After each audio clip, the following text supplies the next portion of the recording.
everybody who's very early to the webinar. So I can see that there's about 5 people online at the minute. If you can hear me and you can see the video and the slides, can you just put your hands up? So you should have some controls for the webinar somewhere, which gives you the option of a hands up. Thank you, Matt. I've also got Adam, Debs, Key, and Saffron online. Brilliant, Saffron, well done.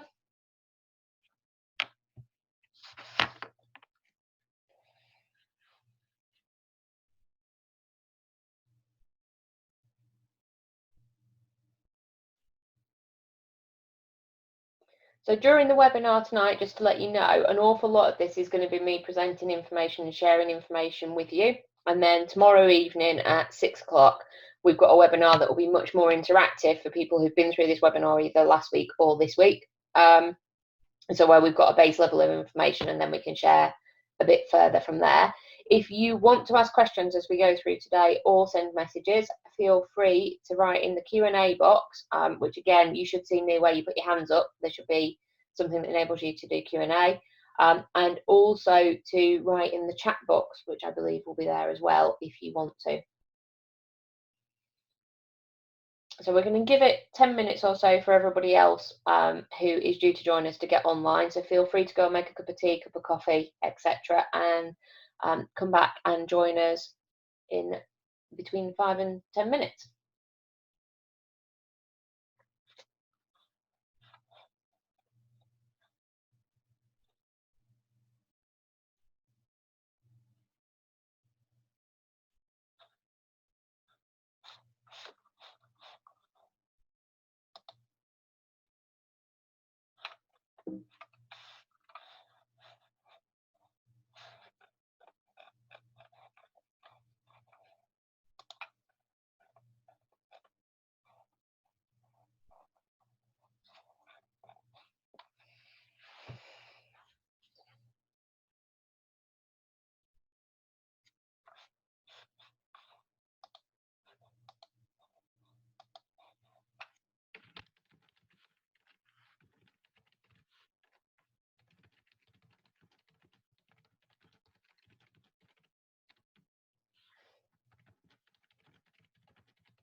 So just a quick welcome to everybody who is joining us. Sorry for the people who joined really early who are going to get this several times over, but we're just going to give it 5 minutes or so for everybody to get online who's going to join us tonight for the webinar. What you should be able to do is see some options for you to control the webinar in terms of being able to put your hands up, being able to type in the Q&A box, and also to chat on Zoom across there as well. So you have the opportunity to interact, probably not to talk, although I can unmute if you've got a microphone and you've got a particularly relevant question for everybody. So we'll see how we get on with that as we go through tonight's session. But if you want to grab a tea or a coffee, glass of water or anything between now and the next sort of 5 minutes or so, feel free, and then we will make a start. So I look forward to speaking to you all properly soon.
Right, it is 5:30, so we are going to make a start. If there's anybody else who's going to join us, I'm sure they will catch up. So first of all, good evening to everyone. For those of you who don't know me, my name's Jenni Morgan. I run Action Coach at Wakefield, and this evening's webinar is all about our 11 steps to survive and thrive through the COVID-19 economic impact. So we're not really going to be talking about the virus and whether it makes you ill or not tonight, but what we are going to talk about is the economic impact of that and how we are going to get through that and how we can be the businesses that not only survive through that situation but come out the other end in a much better place. So the first thing we're going to do is if you could all for me find the little icon of a hand raising and just let me know that you can hear me and you can see the slides, that would be brilliant. Superb. Thank you very much, everybody. I will now lower your hands. So near where you found the hand, you'll also see a Q&A box and a chat box. If you are wanting to ask a question as we go through, please type in the Q&A box or type into the chat box. What I will try and do is keep an eye on that as we're going through the content, so that if there's particularly relevant questions coming up, I'll pick them up and answer them live in the webinar if it's going to be relevant for everybody. If it's not, and it's a question pertaining particularly to your business, that's absolutely fine. Feel free to stick it in there.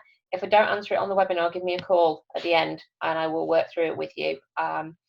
So that's the plan. It is just me running it, so bear with me if I'm looking sideways at the computer monitor that's got the questions on there, as well as looking at the slides and looking at you guys.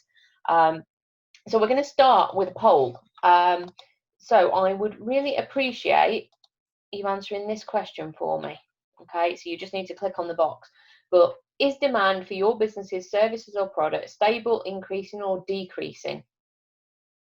My suspicion is the answers to this are going to be very different today than they would have been a couple of days ago, where for some people life was relatively normal.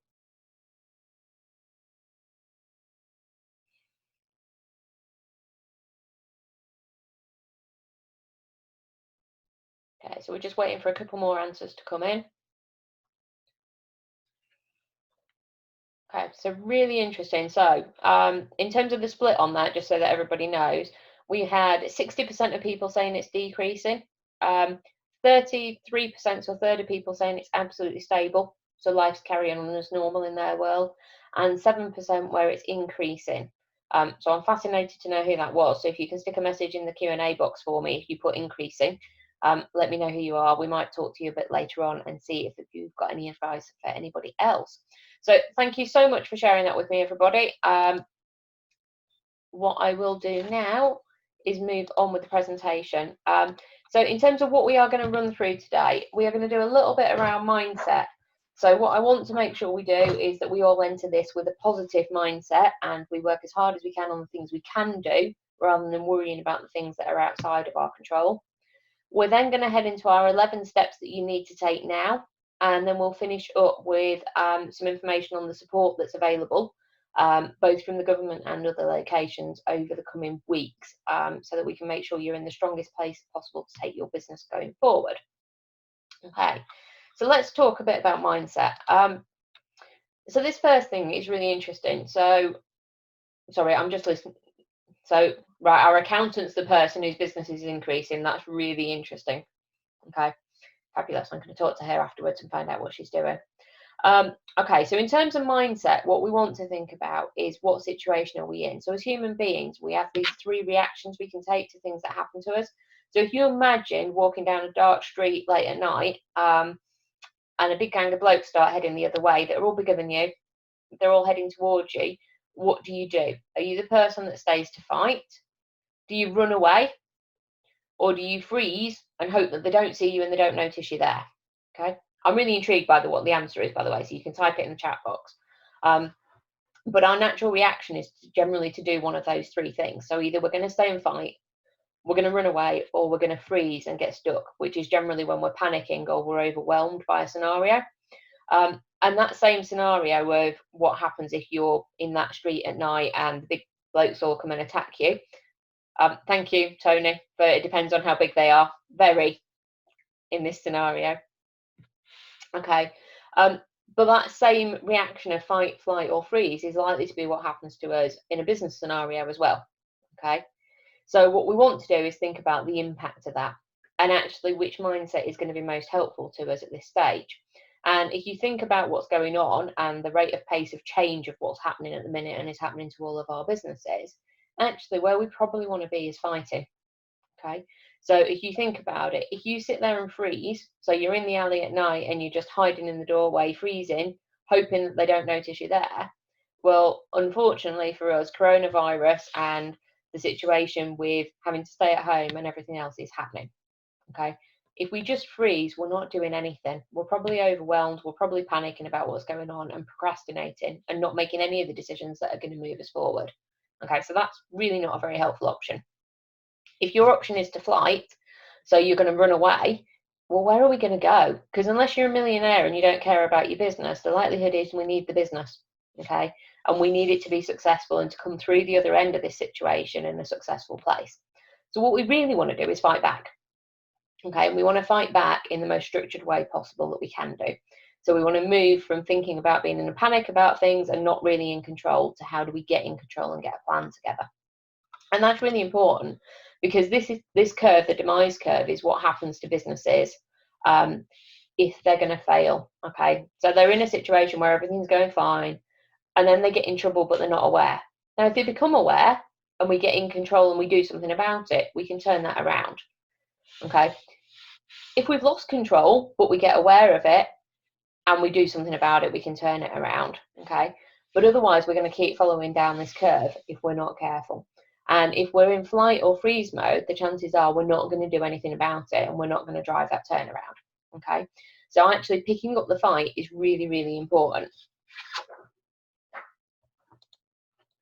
So what we want to do is be able to plan instead of panic. Okay, so we want to be able to put together an action plan that says, how are we going to get through this? What are we going to do? Okay, what steps are we going to take to access the support, and what support is available to us, and how do we use it best? But also, how do we use the time that we've got, that this is buying us, to be able to ensure our business comes out of it in the best place possible? Also, could we sell something different than we do today, in a different format than we do today? Okay, so is there an opportunity there for us to change our business model and to be able to do something different? Okay, so the really good news about this is what we're looking to do is this. We need to be fighting. Okay, so what I'm going to do now is take you through our 11 steps of action about how we can help to fight back against this and fight back against the economic impact. Okay, so the first bit is around being positive. It's having our focus on what we can do. Okay, so various quotes as we go through this presentation, but really interesting one around actually understanding the difference between a crisis and that being danger and being an opportunity. Okay, so one of the things we want to look at with this is, where are the opportunities? Because I genuinely believe for some businesses this will turn out to be a huge opportunity in how they've managed to reshape their business, change the systems and processes, get on top of their marketing that maybe they haven't before. Okay, or invent a new product or service that they can sell in this sort of situation, or a new way of doing business. Okay, so the first thing on this is panic and worry never helps. Okay, so if all we're doing is panicking and worrying, what we're doing is tying our brains up in knots about all of that sort of stuff. We get overwhelmed with the amount of information that's coming in, and we can't process any of it, which means we don't make any decisions and we don't move forward. Okay, so we want to avoid that. To avoid that, one of the best things we can do is look for the small wins every hour. Okay, so what is it that are the quick wins and the small wins that you want to celebrate in your business? Okay, that might be a phone call you've made, a positive interaction with something, some new clients in our accountant's case who's on the line. Okay, it could be something really small, like you managed to sort the filing out that you haven't done for goodness knows how long, because you've actually got time to do it. Okay, so what we want to be doing is looking for the small wins and celebrating those within your business. We also want to think about this. How can I sell toilet paper? Okay, yeah, whatever it is that is in demand at the minute, how can you set your business up to be able to deliver something that's going to work for people in this situation? Can you? What options have you got? What could you do with your product and your service? Okay, and sometimes less news is better. So in this day and age, what happens is we all get addicted to reading the social media, reading the BBC's website, reading the news, reading the government announcements. Okay, and whilst I absolutely get that we want to be informed and we want to know what's happening, if we disappear down a hole and 3 hours later come out of Facebook having read everything under the sun, most of which is frankly depressing and is people panicking about stuff, we're probably not going to be in a better place for the business. Okay, so it's worth thinking about what news we want to access, how often we want to do that, and setting ourselves some rules around that. And we need to lead our people. Okay, so those of you who've got businesses where you've got teams, and particularly where those teams are still working in your business, you need to lead them. Okay, we have to be the ones that are staying positive, that are sharing the positive message. This is where we're going. This is what the long term looks like. This is what we need to be thinking about. This is the work we are going to do to change this.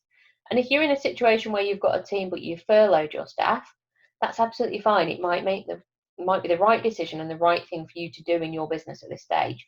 But you still want to lead those people. They're going to come back to your business at the end of this. So you want to show them how positive you are, what you're doing in the time between now and when life returns to normal and they come back to work with you. Okay, so can we have some hands up? Let's make this a little bit more interactive for everybody who's committed to fighting and committed to taking the positives and doing what we can do.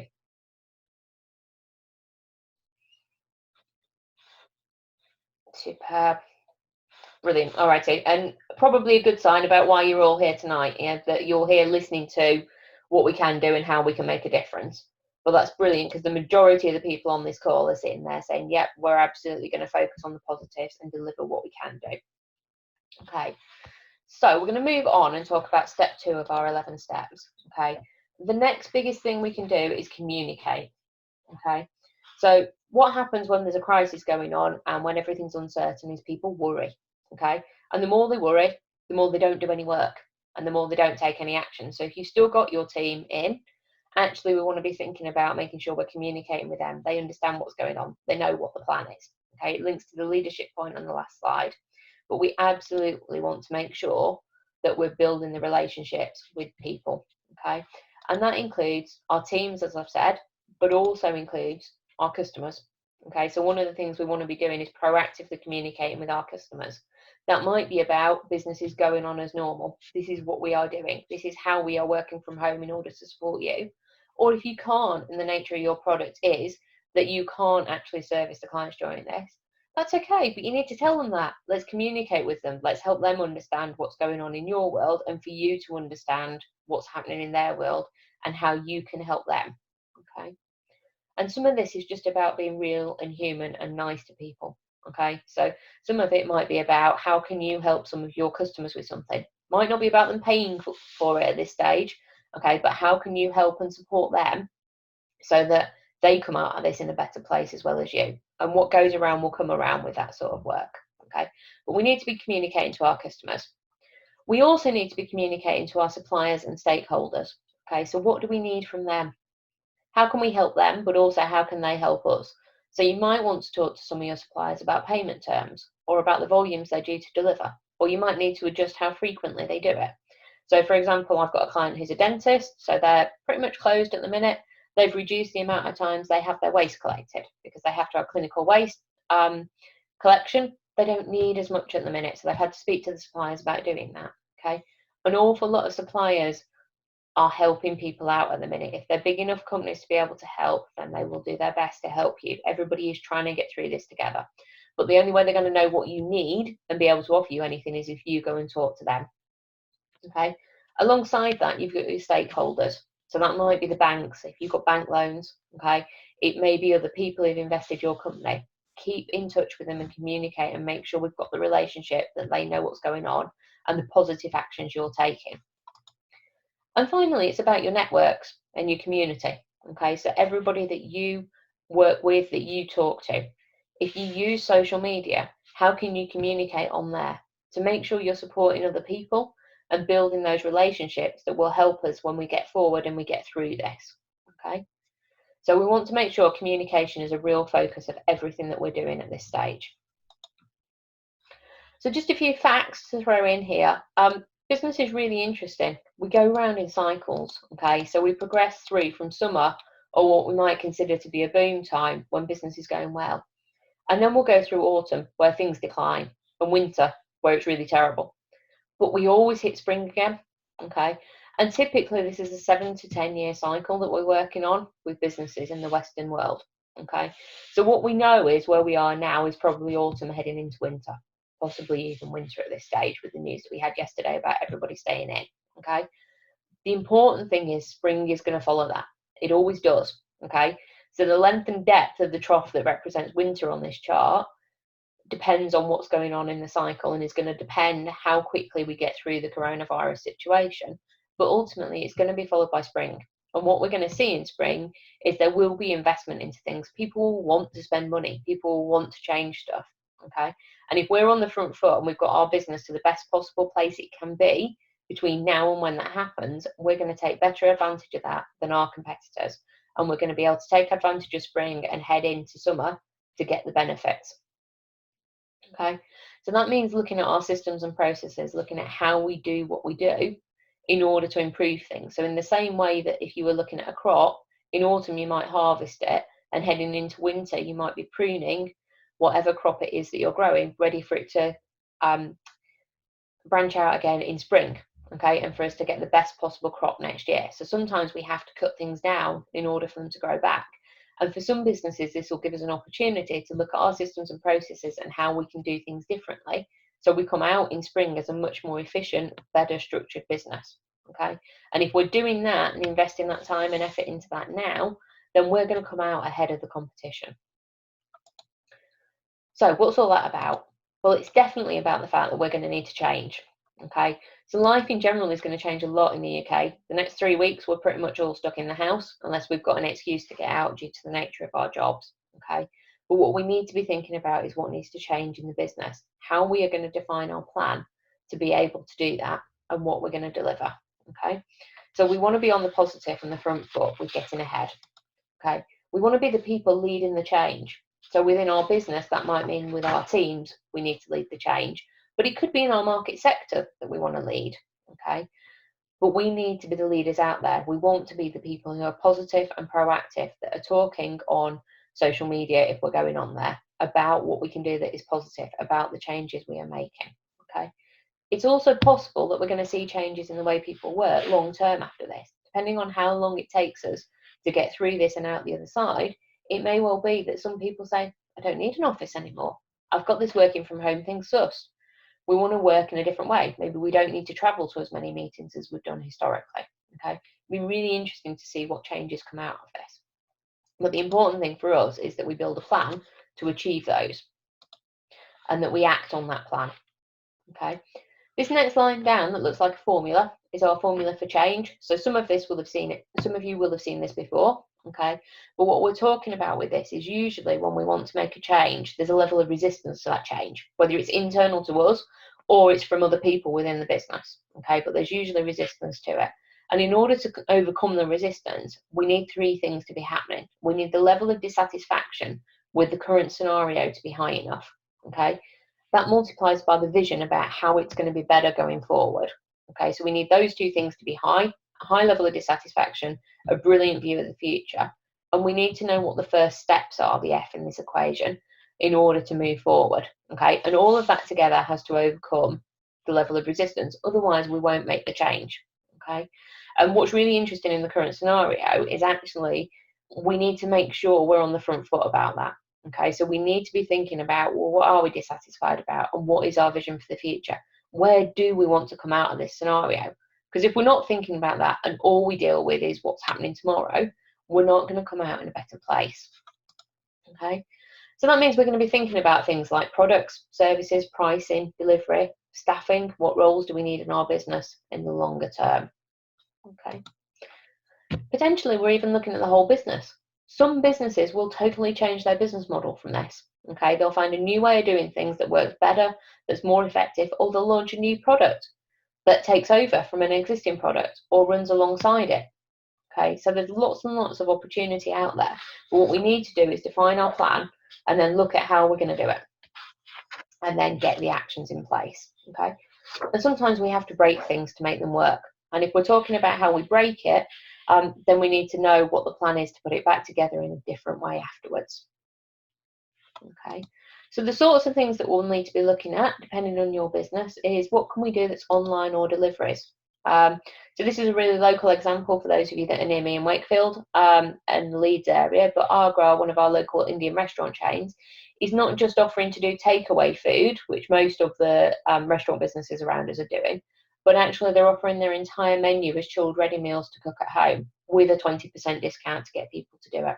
Okay, so a really different way of supplying what they normally supply, making people feel good that they're getting the discount on it, but actually offering the food and continuing to get people to eat and have the experience and the quality they would expect from that restaurant chain.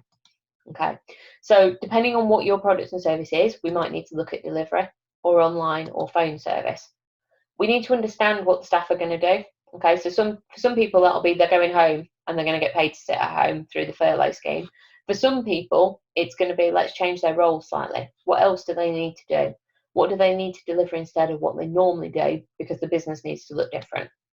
Okay, and probably people aren't going to come to us. Okay, so we know that the news yesterday means that this is going to change. Okay, we're not allowed to go out. So we will have to go to them in terms of delivering if it's a physical product, or we need to go to them online and reach out and go, right, how can we work with you on this? And we need to think about packaging. If we're going to deliver physically, then we need to think about how all of that's packaged up. And actually, if we're delivering online, we need to think about the packaging of that as well. And we need to think about whether people have to have accounts to order from us and what needs to happen in order for us to be able to track and process whatever's going on with the products at this stage. Okay. And if we are changing something in terms of our offering, we need to think about how we communicate that to our existing customers and to potential new customers we're going to have. Okay, step 5 then, working from home. So the first time I delivered this presentation was last week, less than a week ago, and this was all about the steps you needed to take in case you needed to work from home. So I'm guessing we're pretty much all there now. Can we have a bit of a hands up? So if you're on the call and you're working from home now rather than your office, as a fairly permanent thing, can you put your hands up just so I can see what proportion of people it is?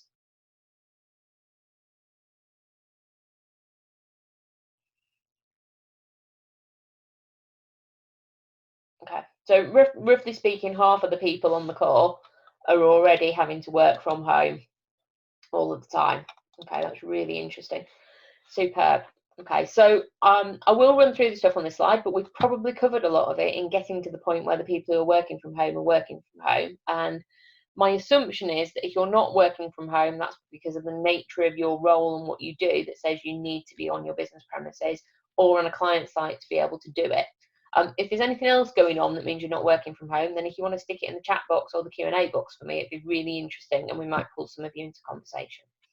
Okay, but one of the things that what we need to think about with this is how, if we're not usually working from home, what do we need?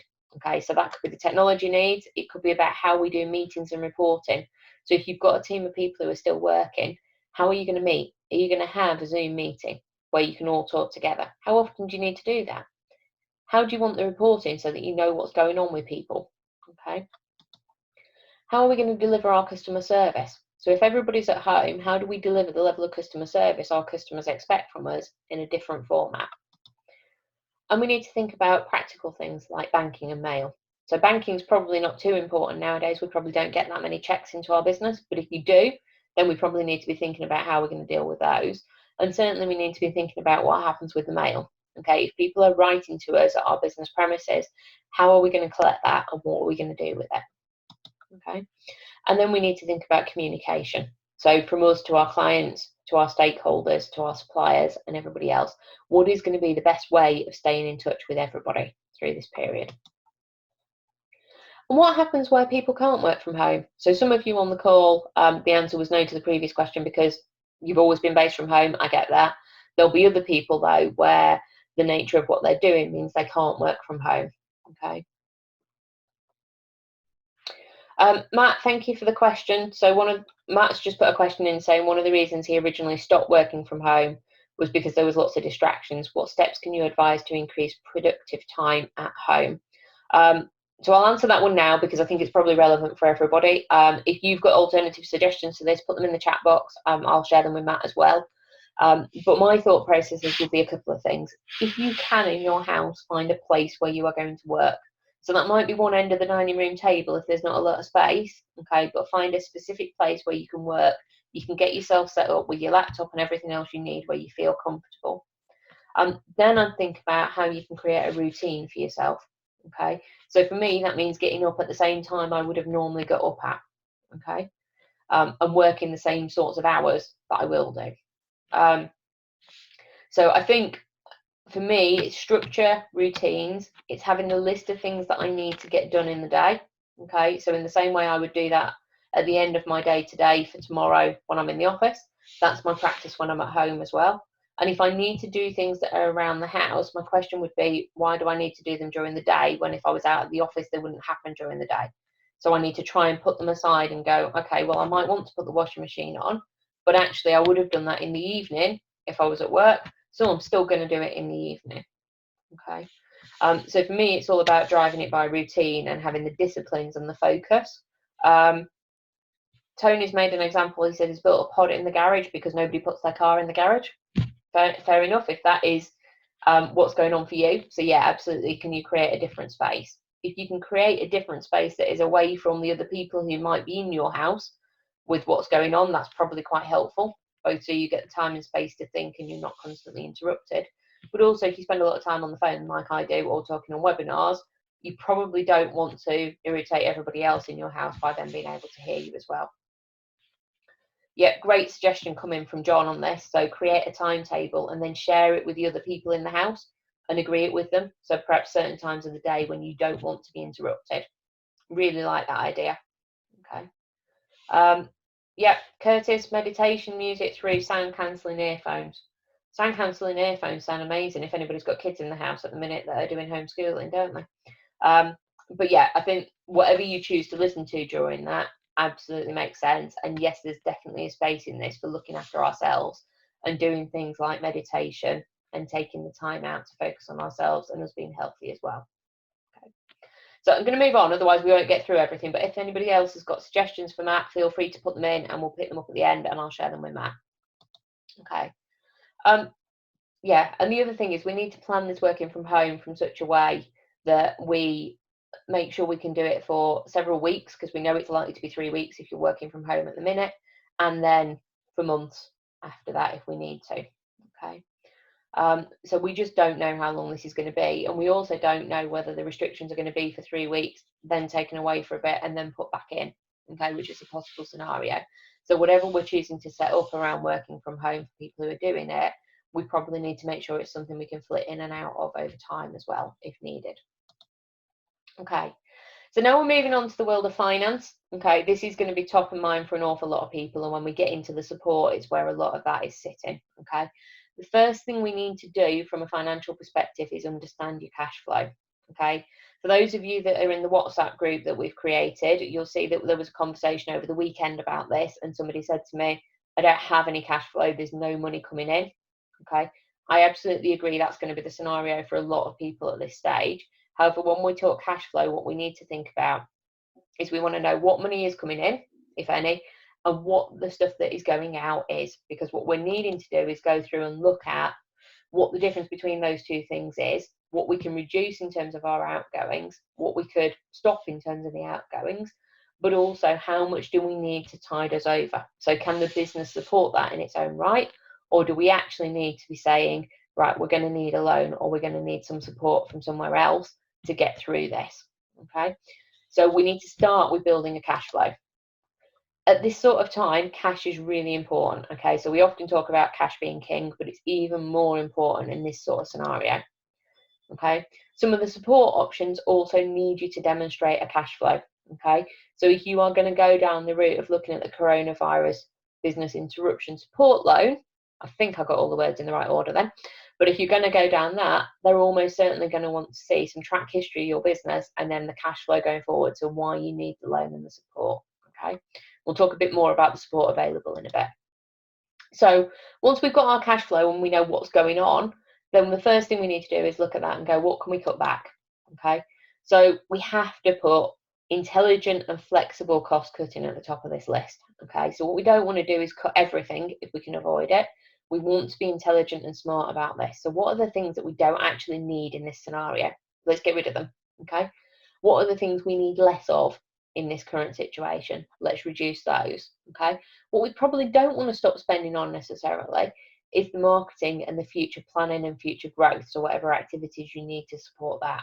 Okay, you might want to pause your marketing for a few weeks if people genuinely can't buy your product, but actually we want to make sure we've still got the money there at a later date to invest, so that when we get to the spring and life starts to return to normal, we're in a position to start spending that money to invest in the business to get the growth we want.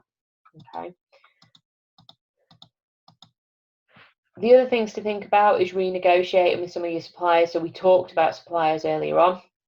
So definitely worth a conversation with them. They might let you have different payment terms than they have historically. Particularly suppliers who've said no to stuff, the rules are changing at the minute, so have a conversation with them and see what you can get. You might be able to reduce the amount of something that you need to buy. So minimum order quantities might change, for example. Okay, so definitely worth having a look at those sorts of things. And the other thing to think about is what you need to slow down or maybe postpone for a while.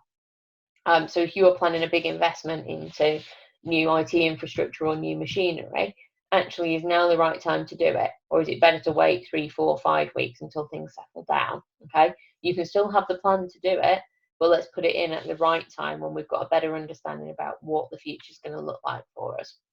Okay, but we probably want to keep marketing and selling if we can. Okay, because ultimately that's what drives money into the business. It's what's going to drive money in now if you can still service your clients and sell your product, and it's what's going to drive us getting the best out of the spring as we pick up and life returns to normal coming out of this. Okay, the next thing to think about is extending credit. So really interesting quote, a bank is a place that will lend you money if you can prove that you don't need it. Okay, that probably is pretty much the old rules about how do you get a loan. Well, actually, you have to have a viable business and a viable track record in order to do that. Okay, the world's changing. The investment and the support the government in the UK is putting in is absolutely massive, and I will talk about that later. But an awful lot of our banks are letting you do things that a few weeks ago they'd have said no to. So that might be allowing you to have an overdraft when you didn't have one. It might be extending an overdraft for you. It might be allowing a loan that historically wouldn't have been allowed. Okay, so what we want to do is start to think about what we can get now whilst the banks are lending. Okay, they've got money that's being supplied by the government at this stage. So what can we get? What should we be putting in place that maximises our chances of our business coming out in the best possible place?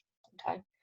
We also want to think about what credit lines we can get. So that might be to do with our suppliers.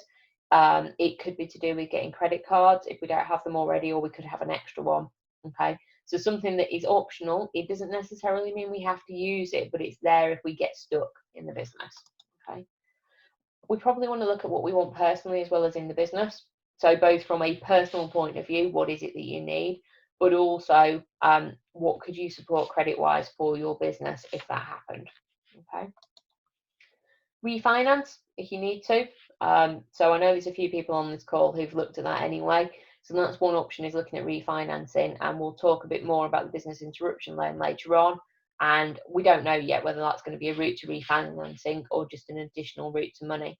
But at least we can have a conversation about it and see what we can get from the banks at this stage. Okay, and we also want to make sure that what we've got is on the lowest rates possible. So because of the government support that's going in the UK, some of the options look like they're going to have particularly low rates. So let's get our stuff moved over to there if we possibly can. Okay. Lisa, you've asked me a question that says something about employees on long-term sick due to illness. Can you just give me some more details on what you mean in the question box, because I'm not quite sure how the question ties in, and then I can try and answer it, or whether it was a comment for somebody else, in which case I'll share it. Okay, so obviously staffing is a big part of where most of us spend money. Okay, if you've got teams in your business, it's going to be where a lot of your overheads costs are. Now, we're quite lucky in the UK compared to a lot of places around the world in that our government has put together the furlough scheme that I'll talk about later on, which gives us an option rather than losing staff to actually effectively put them on hold and have them funded by the government up to 80% of their salary, in order for them to go and sit at home, not work in our business, not be a big drain in terms of cost on our business, okay, but enabling us to retain the staff for future. So when it picks up, we can bring our good staff back into the business. Some other options that we talked about around staffing cuts and changes: you can encourage people to take vacations. You can think about, in terms of vacation and holidays, if they've got children, would it be beneficial for them to be on unpaid leave or to be furloughed anyway because they've got children who are at home because they can't be in school and they need to look after them? Okay, so there's options that might be mutually beneficial. We can also think about, if you're keeping your staff in the business, okay, because they're fundamental to sales and marketing or delivering the service you do, and it's the right thing to do to keep them, what else can they be doing for you? Okay, suspending bonus programs is an option at this stage. So you might keep your staff in, but reduce the bonus or remove the bonus program. We could look at pay cuts or hours reductions, although that's an interesting dynamic with what's going on with the furlough option. Because my current understanding of furlough is it doesn't support you doing something like taking somebody from full-time hours down to part-time and it funding the gap in the hours. Whereas if you made one person furloughed and the rest of your people worked, then that would be supported. So it's just an interesting dynamic to work out for your business. Okay, so before you go anywhere near this, we want to make sure we've accessed whatever support is available. Okay, but ultimately sometimes you just have to do it. Okay, and if we are in that situation when we have to, then what we need to think about is how we would do it. Okay, hopefully with the support that's available through the furlough thing, we won't actually have to do this. But if people do need to, the things to think about is it's usually better to go all at one time. So whoever's going to have to go through this process, get on with it and do it. Okay, do it once, not in little dribs and drabs, because that just generates fear amongst everybody. Or do it by attrition. So if you've got people that would be leaving anyway because they're at the end of the contract, they're about to go off off on holiday, long term or something like that, let them do that. If they hand their notice in to go to a different job, let them do it, and maybe you don't replace. So that's worth having to think about.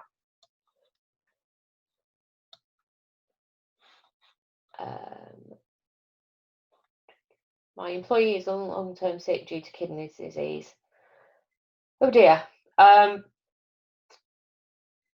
What do they get at the minute? So Lisa, actually, I'm going to take that one offline. So I'm happy to have a conversation with you, but can we pick it up after the webinar? Is that all right with you? Just let me know in the Q&A box. Unless anybody else has got an issue with long-term staff sickness, and what do we do? Okay. We've also got a question in from Ben. So Ben said, will it support taking part-time staff to full-time staff? Okay, so we're actually talking about ramping up hours. It should support what was normally going through on PAYE or what they are contracted to do. Okay, that is my best guess at this stage. So Ben, I know his situation is that he's got an employee who's contracted to move from part-time to full-time as of the 6th of April, so it's a future thing. I suspect it will honour that. Quite how the mechanics of that will work, I don't know. So we will need to make sure. But fingers crossed it will do, because the intent is to enable you to retain your good staff. Okay, so I'm just going to keep us moving through the presentation. So the next section is all about, well, actually, if we've done everything we can to cut the cost, we've got all the right financing in place, what else do we need to do? And the next bit is about marketing and selling. Okay, so if we think about this, what we need to do is keep telling people what it is that we do. Okay, keep raising the fact that we are there, we're as a business, particularly if we're working through this and we are continuing to sell things, then actually we need to continue with our marketing and our sales approach. So when we're looking at things to save money on, it probably isn't marketing and sales, okay, because otherwise we're going to end up in a situation where we tie ourselves in knots. We cut the spend on marketing and sales and then end up in a world where when the business should be picking up, there's nobody there to do it, we don't have the right activities in place. Okay. Potentially for some businesses, we might want to increase what we're doing from a marketing point of view. If you know you've got marketing that's working and you've got a product that will sell or a service that will sell in this market, then let's get those increases in there and do more of it to get you more money in at this stage. Okay. We might have the opportunity though to negotiate the rates. Okay, so one option with this, a bit like all supplier things, is to go to the suppliers and have a conversation about what can they do to help you keep going through this. Okay. And we might have the opportunity to create new offers, okay, and new rates for our client base. So when we're thinking about what our product is or our service is, then let's have a think around how we can actually be able to rejig that to something that's going to work better in the current environment. So what's our new offer and how are we going to market and sell that? And measure your 5 ways. So anybody who doesn't know what their 5 ways are, give me a shout at the end of it. But this is the key KPIs that we want to understand for sales going through the business. Okay, and whether that's about the business you've got today and that's going to continue through this crisis, or whether it's about what we do once we come out the other end of this in a month, 6 weeks time, whenever it is, then we want to get to grips with these numbers. So if anybody wants a conversation about those, please let me know. We will do that. Okay. And one final thing to think about when we're marketing or selling at this stage is we might want to look at getting cash up front from people or getting a proportion of the cash up front. Okay, so just keep an eye on what's happening, because what you don't want to be doing is selling lots of your product or using lots of your service time and then finding that people don't pay you. Okay, so we might want to do offers around how do we get more of the money in up front. That helps our cash flow, but also benefits the client if we're giving them a reduction or something value for money wise against that. Okay. Step 11 is thinking about our repeat business. Okay, so it's absolutely important that our repeat customers and our existing client base are the best contacts we've got. Okay, it's much cheaper to keep working with your existing customers who know you, know what your product is, get the value for money of it, and pay you on time, than it is to find new customers. Okay, we want to find new customers as well, but we absolutely want to keep our existing customers. So when we think about this, we might want to create deals that are specific for them. Okay, in the same way we might want to go to our suppliers and ask for some changes in terms, maybe that's what we offer to our customers who are our best customers. Okay, we might want to think about bulk buys, encourage the cash up front. Okay, how can we do different things with that to get repeat business in? But fundamentally, our job here is to keep all of our good customers who will repeat buy from us at all costs. Okay, and for that, communication, which is where we started at step 1, is really important. Okay, it's absolutely vital that we keep communicating with our customer base. We understand where they are, we understand their needs. Okay.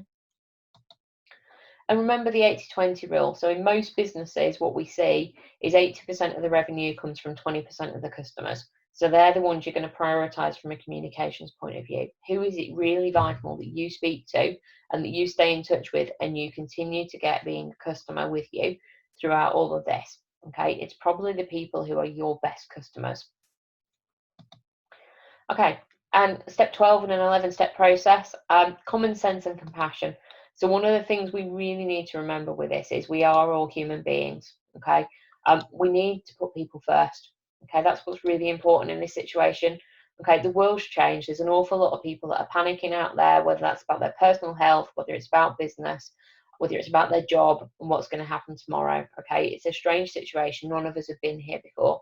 So one of the things we want to make sure we do is put people first and be nice and over deliver on the customer service as a way of helping us to keep our clients. Okay, so let's make sure we're focused on that. What I'm going to move on and talk about now is more around what support is available. So this falls into 3 areas mainly. The biggest one by far that we're going to talk about is the government-led support. Okay, and this I've split into 2 bits. So the business side of it, so for limited companies and sole traders, and what's available for self-employed and freelance people at the moment. Okay, then we're going to talk about Facebook, interestingly enough, okay, because they've offered some support, and then what support you can get from me and from the Action Coach community as well. Okay, so before I move on to do that, has anybody got any questions relating to the 11 steps that we've talked through or anything that came at the start of the webinar?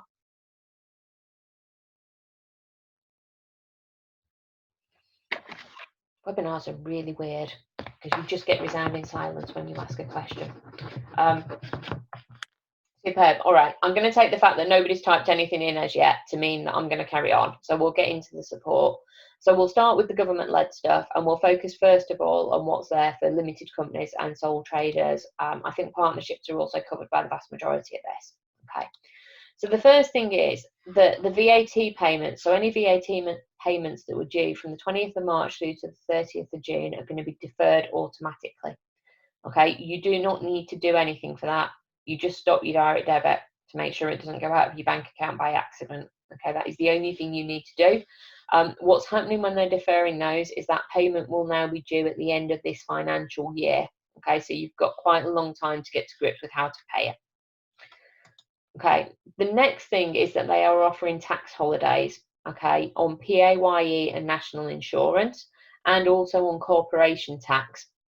Now, if you're in a situation where those payments are due out of your bank account in the next few days or week, it's probably worth stopping the payment and then phoning HMRC.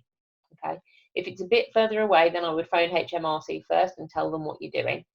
Okay, if you're just going to stop it, it needs to be because you don't have the cash flow to support making the payments, and it's going to put your business in trouble if you do. Okay, but that option is there. You can also see on screen the phone number to get hold of HMRC that they've set up specifically for dealing with these types of queries. Okay, the next big thing we're going to talk about is furloughed employees. So I mentioned this earlier on. So this is basically for employees that in this situation you would have laid off. Okay, but you don't want to, because what you want is when the world returns to normal, you can employ them again. Okay, so we don't want to lay them off. We don't want to risk them going and getting a job somewhere else. What we want to do is do something different. So we can furlough them. and the government will support up to 80% of the employee's salary, or up to £2,500 per month, including pensions contributions and other remuneration. Okay, so they will give you that money back through HMRC. They're still in the process of working out how to do it, by the way, but they will be doing, in order for you to let that employee sit at home, not work for you, okay, but continue to be employed by you. Okay, so what you have to do in order to enact that is you need to tell the employee. So you probably need to have a conversation with them, and then you need to formally write to them designating them as a furloughed employee. Okay, you need to do it in line with your employment contracts and HR law. So it's worth having a read through the contracts that your employees are on at this stage. Okay, if you decide to pay 100% to them as normal, and then you're going to fund the 20% gap, okay, which is obviously a really nice thing for the business to do if you can afford to do it, then all you have to do is write them the letter and then tell HMRC through the portal that they're going to be setting up, okay, that's what you've done, and you'll get the 80% back. If you need to agree with your employees that they're going to be paid at 80% rather than 100%, which is absolutely fine, what you're probably going to need to do is agree a temporary variation of contract with them, okay? So you need to read your contracts with them, okay, so the employment contract they're on, make sure you have a conversation with them about it, get them to agree that 80% is better than not having anything and being laid off, and then in the letter that you write to them, either in the furlough letter or a subsequent letter, document in writing that that's what you've agreed. Okay. The next thing, if you've got questions about this, by the way, put them in the chat box or the Q&A. I can't promise to be able to answer them, but I'm trying to tell you everything that we understand as we understand it at the moment. Okay. So the next thing is thinking about sick pay. Okay. So the government will cover the cost of statutory sick pay for 14 days for people who are off due to COVID-19. That can mean they're off because they're off sick, or it can mean they're off because they're self-isolating and are not able to work from home. Okay. Again, the mechanics for how you get that back hasn't been defined yet, but you will be able eventually to tell HMRC and they will pay the money back to you. The next really important thing is the cash grants that are available.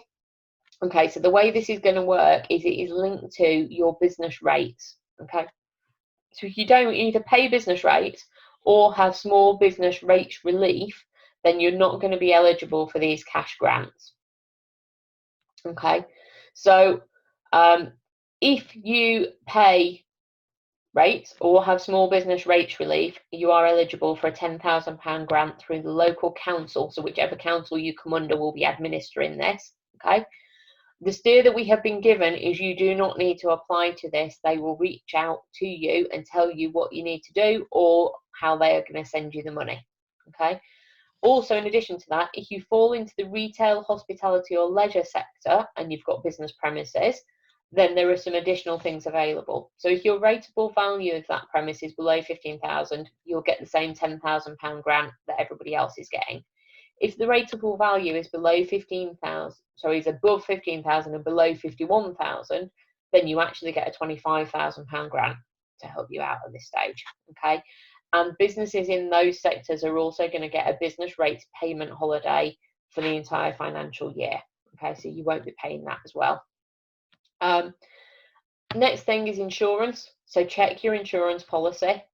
You may have cover in there for pandemics, epidemics, or forced government closures. Okay, there are some policies out there that are in it. So I heard about a pub the other day who was busy looking at all the options around could they do food deliveries, beer deliveries, and all sorts of things. And actually, when they went back and checked their policy, they are covered for loss of earnings in this situation. All they have to do is entirely close down and not work. Okay, and they're going to get paid the difference to their insurance. It's quite rare, but it does exist. So go and read it, and if you can, use it. Okay. Talk to your suppliers, we've already mentioned. Look at the different credit terms and ask them. Okay. And talk to your existing bank about loans. So quite a lot of the banks are offering either payment holidays or interest-only periods on loans at the minute. So you could, for example, have 3 months where you just pay the interest that's due on the loan, and the capital repayment just goes on the end of the loan. So it reduces the amount you've got to go out. Okay. The other thing with banks is if you don't run with a business overdraft at the minute, I'd go and ask for one. Okay. It gives you the ability to spend more money than you've got in the bank account if you need to at some point during this process. Okay. And without getting fined by the bank from it. Okay, if you've already got an overdraft, go and ask them for an overdraft extension, okay, because they are extending overdrafts as well. Okay, just before I move on to the next bit, I've had a message through from one of the people on the webinar. So Curtis has said they had a conversation to the effect that it's not the case of whether you can or want to keep them. Every business should be furloughing. Curtis, can you just fill me in on how that actually works? Because if you furlough them, they're not allowed to work for you during the period, is my understanding. So if you've got more information than that, can you let me know? And either we'll share it on the webinar at the end, or I'll circulate it to everybody who's on here on an email later on to let you know what else we've learned around that, because that's a new bit of information from my point of view, which is great. Thank you. Okay, right, the next piece of government-led support then, the Coronavirus Business Interruption Loan Scheme, or CBILS. Okay, so this is a loan, not a grant, unlike the last piece, but it is available to businesses that are UK-based that turnover less than 45 million, okay, and 50% of your business turnover must come from trading activity where you're selling something, okay, and the loan is predominantly to support your trading in the UK, so selling to the UK market, okay. What's available with this is loans of up to £5 million, 80% secured by the government, okay, and there are different mechanics for this to suit the business needs and what you're trying to do. So there are straightforward loans attached to this. There is asset finance attached to it. So where actually you've got a business asset, either a building or equipment that you own all or part of, and you can free up the loan against that. Okay. They're going to go over 6 years. This is still we're being given at the minute, with the first year being interest free. Okay. There is also the option to extend overdrafts linked to this, or for invoice finance, and those two are going to go over 3 years. And again, we'll have the first 12 months interest free on it. Okay. In terms of how to apply that, there's over 40 banks that have been approved to offer it. So my personal view is life is simpler if you put everything in one place from a banking point of view with this. So I would talk to your existing bank and see what they can give you and how it will work. Okay. But if you don't get the answer you want, I'd probably go and talk to one of the others just to check in case they've got different rules running in the background from their bank's point of view. We don't know yet what the bank is asking for when you go to them with this, but I guess what you're going to want is an up-to-date cash flow forecast, which shows what's happening because of coronavirus. So you've built that in terms of revenue, and probably your accounts from, if you've got it, the last 3 years, so you can show a trading history and a previously successful business. Okay. Now, we've heard different noises coming from different banks, okay, depending on how they're implementing this. So there is the possibility that there might be the option to refinance existing loans through this scheme to reduce the amount of interest you need to pay overall. Okay. There's also the possibility it won't work that way, and we don't know yet, so don't get too excited about that if you've got loans out there. But it's definitely a conversation to be having with the bank and maximise what you can get through this. Okay. Right, that's everything that relates to limited companies and sole traders. I'm just going to talk very briefly about self-employed and where we're at. So from a self-employed or a freelance point of view, if you were due to pay self-assessment tax in July or at the end of June, you don't need to. It's now not due until January, and you don't have to apply for that. If you have any other tax that you've got issues with, speak to HMRC on the number that's on screen, okay? And if you get coronavirus or you have to self-isolate for 14 days and can't work, then statutory sick pay is going to be available to you, okay, from day one of getting that. So you can apply for that and the government will pay you the statutory sick pay. The universal credit rules are also being relaxed. So if you really need to, then you can apply for that. And then the final bit, which I've not put on the slide on here because it's not confirmed yet, is they are looking at what support they can give to self-employed and freelance people along the lines of the 80% for furloughed staff. Okay, so that is something that hopefully will come through sooner rather than later. I know last night, so anybody who's in our WhatsApp group might have seen, there was a bill that went through. I can't remember which bit of the Houses of Parliament, but which is all to do with coronavirus. And in part of that, it was saying they're looking at 80% of the average monthly earnings for self-employed or freelance as support if you can't work. Okay. Now, obviously, we don't know whether that's what's actually going to come through, but at least we know that they're looking at it. So there is some support there for self-employed and freelance staff now. Okay.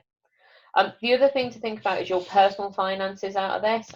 So there's an awful lot of the banks are offering mortgage holidays for 3 months for business owners or self-employed people. So again, get on the phone to your bank, speak to them. If you rent your property rather than having it on a mortgage, speak to your landlord. So I know a few private landlords are saying they're waiving the rent at the minute, or they're reducing the rent if people are not working and don't have an income. The tax, like I said, is delayed, okay? And have a look at what you can get in the way of credit cards, loans, and overdrafts. So it's just exploring your options in terms of additional credit sources with your bank. Okay, I'm going to move on in a minute and talk about what other support there is. I'm just going to read the answer from Curtis around the furloughing thing. So, interesting. Okay, so the steer Curtis has been given around this is you can't direct or manage your people, but they can volunteer to work as normal and then seek guidance from you about what they need to be doing.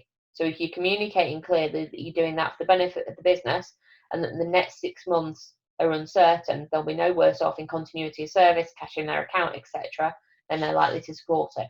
And yeah, fair challenge that if they don't support you with that and they don't volunteer to help you, you've got to question why you'd want them anyway.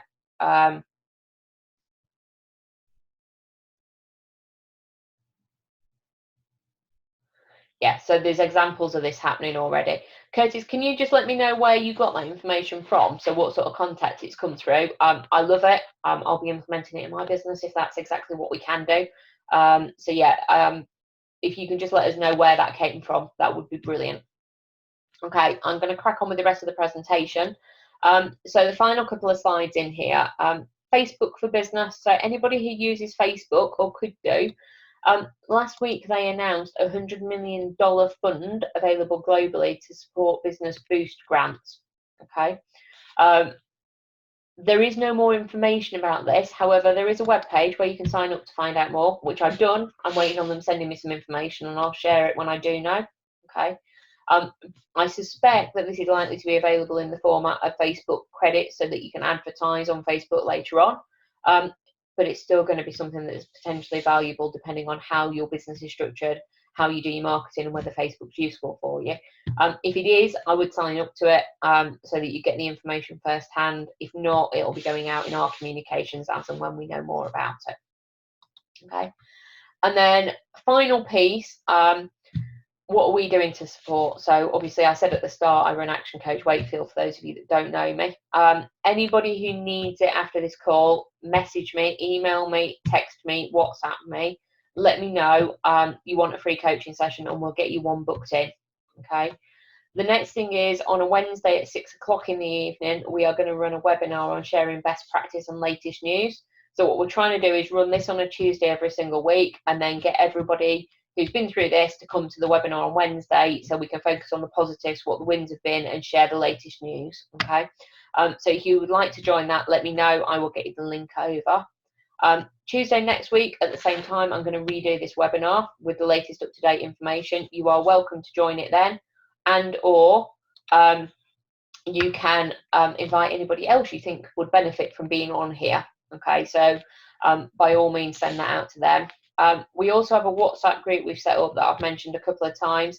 Started off just with clients and people we were in the middle of talking to in there, and has spread a little bit like wildfire. So it's full of people who are trying to focus on the positives through this situation, who want to have the latest news, who will share challenges and hope you can help them, and vice versa. Okay, so if you want to join in on the WhatsApp group and feel part of the community, let me know. I just need your mobile number and we can add you. And all of our updates are going out across most of social media, but very definitely on our Facebook page. So if you want to follow us on Facebook, that would be brilliant. If you want to like us, that would be even better. But really, it's there for you to pick up the information. Okay. And then the other thing I am looking at doing is putting on a group coaching planning session. So probably a 3 hours webinar based program. Okay.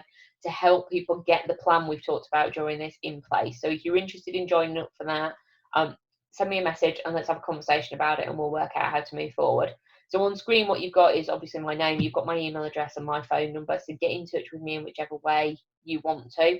But please take advantage of what we've got on offer. My mission at the minute, well, my mission always is to support as many businesses as possible but particularly in these times, it's about getting you guys the help and support you need. Okay, so that's what I'm here to do. Final couple of bits that are coming on the Q&A box. So things from Curtis, so continuation of that conversation was it came unofficially through a solicitors. The official position is much more cautious and much more along the lines of what we've officially put out. However, unofficially, looks like there's a few options around furloughing. And some things that we probably need to circumvent, in that they can't be seen to just be doing their standard job whilst they're volunteering, I think, and turning up and sitting at the same desk as normal and things. So yeah, definitely something that's worth exploring. I'll do some digging. I'll have a chat with Curtis separately and share it across all of the forums we're communicating through, if there's any more news on that one.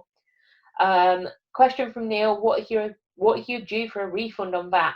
Honest answer is I don't know, but my suspicion is you'll get paid it, because what they're trying to do at the minute is fund businesses, and if you were due for that tax, I would expect it's going to come back to you.